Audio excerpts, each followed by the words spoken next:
ဒီဇလန်လေးကတော့ပန်းရွှေကြာတရေမရဲ့ဝိညာဉ်ကြောင်းပဲဖြစ်ပါတယ်။တန်နာဆိုတဲ့ကောင်မလေးဟာဒီနှစ်မှာအသက်18နှစ်ပြည့်ပြီဖြစ်ပြီးတော့ကုန်းသာရွာမှာအလှဆုံးစီးဝင်မိန်းကလေးတစ်ယောက်ဖြစ်တယ်ဗျ။သူမကိုမြင်လိုက်တဲ့သူတိုင်းသိကြရပါတယ်။ဘာကြောင့်လဲဆိုတော့သူမရဲ့သားရည်ကပြေဖြိုးပြီးစိုးပြေနေလို့ပါပဲ။ဒါပေမဲ့ဝမ်းနဲ့စရာကောင်းတာကတော့သူမရဲ့မိဘတွေကရဝေးမှာအလုပ်သွားလုပ်နေကြတဲ့အတွက်သူမကိုထိမ့်သိမ်းဆောက်ရှောက်မဲ့အုပ်ထိန်းသူမရှိပဲဖြစ်နေခဲ့ပါတယ်။ဒါကြောင့်သူမဟာအပြိုစင်မဟုတ်တော့ဘူးလို့နာမည်ထွက်ခဲ့ရဗျ။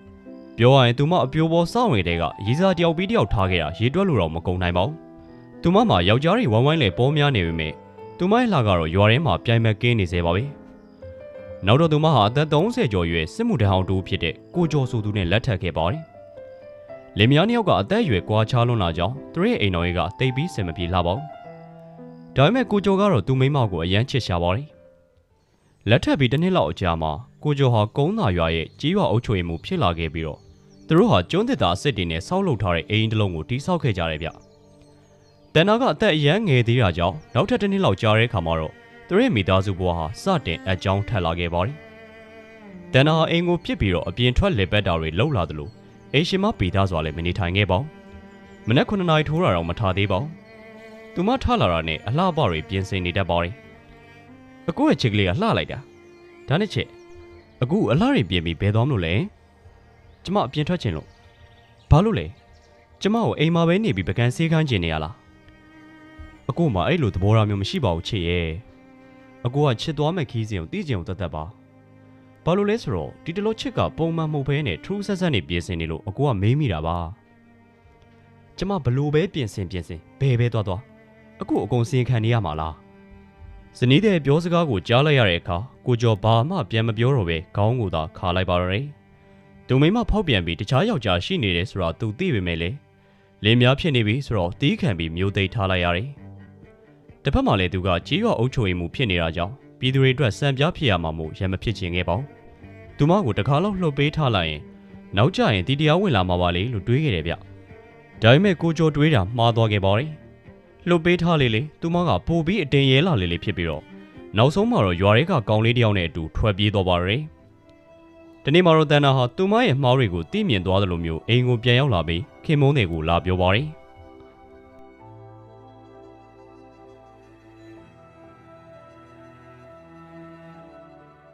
အကို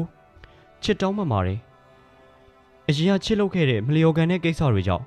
အကိုကိုရွာထဲမှာအရှက်ရစေမိခဲ့တယ်။ကိစ္စမရှိပါဘူးချစ်ရဲ့။ပြီးခဲ့တာတွေလည်းပြီးပါစီတော့အဲ့ဒါတွေကိုထားလိုက်ပါတော့ကိုတို့တွေတာယာတဲ့မိသားစုဘဝလေးကိုအတူတူပြန်လည်တည်ဆောက်ကြတာပေါ့နော်ချစ်။တန်နာကခင်မွန်းတဲ့မျက်နှာကိုကြည့်ပြီးပြုံးပြကဖတ်လိုက်ပါတယ်။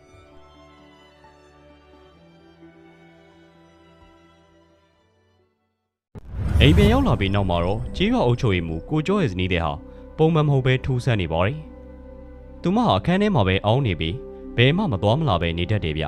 ။အရင်ကစိုးပြေးလှပပြီးတော့ပြေဖောင်းနေတဲ့သူမရဲ့အသားရည်တွေဟာလည်းချောက်ကပ်ပြီးတော့အရင်လိုချစ်စရာမကောင်းတော့ပါဘူး။ကြေးရွာအုပ်ချုပ်ရေးမှူးတတိထားမိတာတခုကတော့သူမိမအိမ်ပြန်ရောက်လာကြတဲ့ကညနေဆောင်တာနဲ့သူ့အိမ်ခေါမှုပေါ်မှာငှက်ဆိုးတစ်ကောင်လာနားနေတတ်တာပါပဲ။ဒီငှက်ရဲ့မျက်လုံးတွေကပြူးကျဲပြီးတော့ကြောက်စရာကောင်းလာပါတယ်။ရွာသားတွေရဲ့အယူဆအရညနေဘက်မှာအဲ့ဒီငှက်ဆိုးလာပြီးတော့အိမ်ခေါမိုးပေါ်နားပြီဆိုရင်အဲ့ဒီအိမ်ထဲမှာနေထိုင်သူတွေအန်ရီကြုံရတတ်တယ်လို့ဆိုကြတယ်ဗျ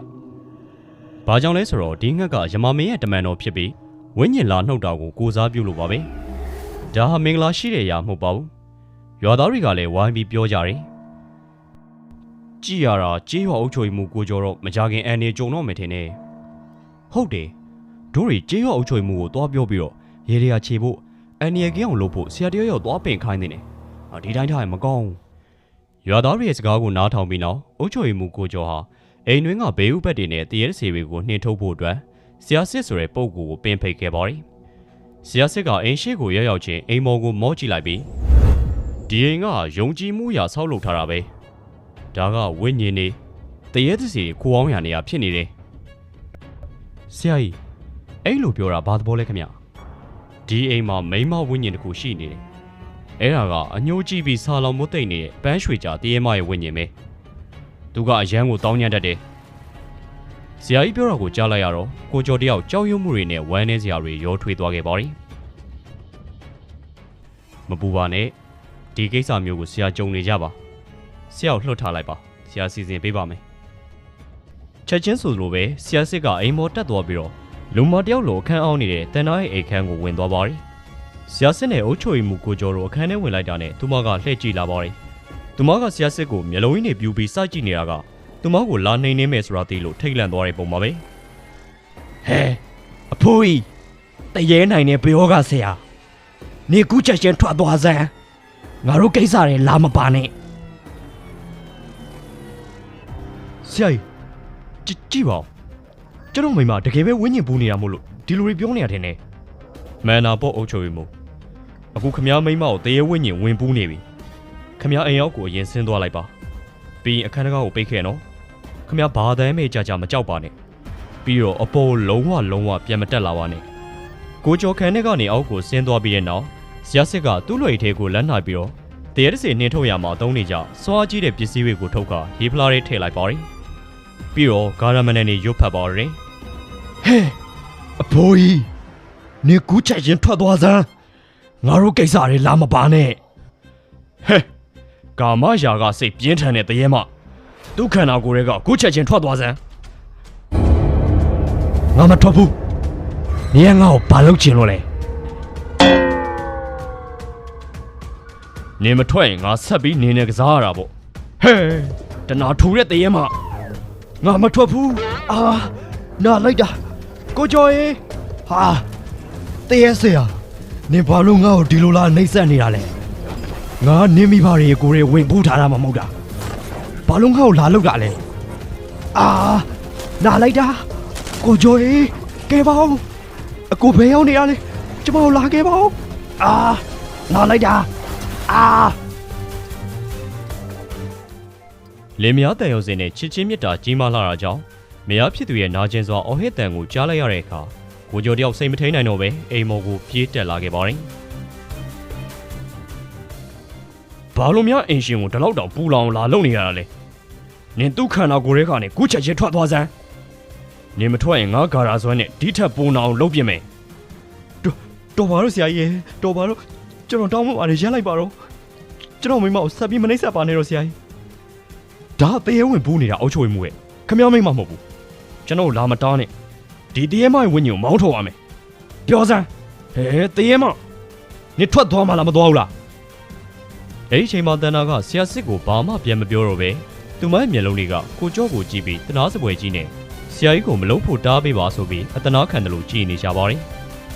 ဒါပေမဲ့ဆရာစစ်ကတော့ရေရီပတ်ဖြန်းပြီးတော့မန်ဒန်နေမယမနာဆက်ယူနေခဲ့ပါတယ်နောက်ဆုံးတော့တန်နာလဲကြပြီးတော့သတိလစ်သွားပါရတယ်အဲ့ဒီချိန်မှာပဲဝင်းညင်ကတန်နာရဲ့ခန္ဓာကိုယ်ကနေထွက်ခွာသွားပါရတယ်